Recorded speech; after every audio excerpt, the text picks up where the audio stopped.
Hatagi may line item liquidation kanhi Kongresista Peter John Calderon. Nga imo man ning distrito ang gi-record sa Department of Public Works and Highways nga gigastuhan ini 14.2 billion pesos nga allocables ug non-allocables. Iapil na sa lista diha. Otherwise magduda mi kung ignorante ka diha nga wa kay kalibutan sa mga proyektong gipatuman sa imong kaugalingong distrito.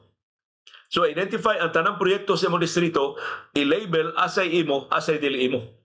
Ngano nakalusot, nakasud na diha kung dili na imo kana mo mga proyekto. Nananghid ba sila nimo? Doon ba parking fee nga 5% o gisagasaan ka diha? Kalit lang nito nga ang mga proyekto nga way pananghid gikan nimo. Unsa man na si Saldico, si kanhi House Speaker Martin Romualdez, si Kongresista ug House Majority Leader Sandro Marcos dinhi mo kabalibaran? O ang insertion ba sa Malacañang mao na nga nakalusot diha sa imong distrito? Hatagi mi palihog og kwentada kanhi Kongresista Peter John Calderon.